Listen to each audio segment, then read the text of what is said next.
একটা মোবাইল আপনার হাতে যদি 5 মিনিটের জন্য আনতে পারেন তাহলে এই মোবাইলের স্ক্রিনটা আপনি পরবর্তীতে আপনার মোবাইলে দেখতে পাবেন। ডিসক্লেমার, এই ভিডিওটা শুধুমাত্র এডুকেশনাল পারপাসে বানানো হচ্ছে, তাই কেউ এটা নিয়ে উল্টাপাল্টা কিছু করবেন। তো আজকে আমরা এই কাজটা করার জন্য যেটা করব সেটা হলো একটা প্লে স্টোরে অ্যাপ আছে, সেই অ্যাপটা ইনস্টল করব। অ্যাপটার নাম হচ্ছে এইটা।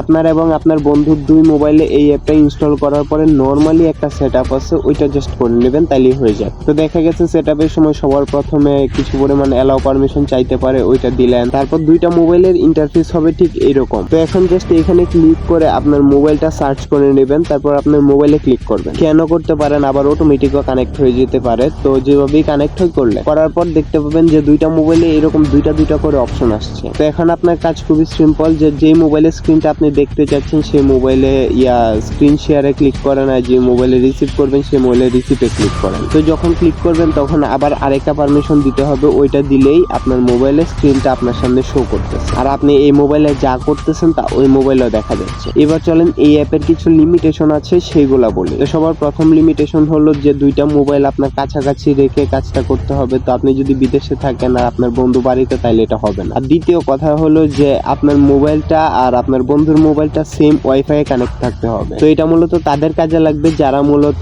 বন্ধু বান্ধব সাথে নিয়ে একসাথে বসে থাকেন, কিন্তু আপনার বন্ধু লুকায় লুকায় মোবাইল টিপে, তাদের জন্য। তো তার স্ক্রিনটা দেখে তারপর তার একটু রোস্ট মোস্ট করে কিছু খাওয়া দাওয়া করলেন, এই আর কি। তো এটার মতো আরেকটা অ্যাপ আছে, যে অ্যাপে মূলত আপনি হ্যাকারের মতো বিদেশে বসে থেকে আপনার অন্যজনের মোবাইল আপনি ক্যামেরা সহ সবকিছু কন্ট্রোল করতে পারবেন। ওই ভিডিওটা যদি আপনি পেতে চান তাহলে নর্মালি একটা কাজ করতে হবে, বা 100 লাইকের এম দেওয়া হলো, সেই 100 লাইক পূরণ করে দিবেন, তাহলে আমি ওই ভিডিওটা আনবো। তো আজকের মতো এই পর্যন্ত। এই ভিডিওটা দেখা হচ্ছে পরবর্তী কোনো একটা নতুন ভিডিওতে। আসসালামু আলাইকুম।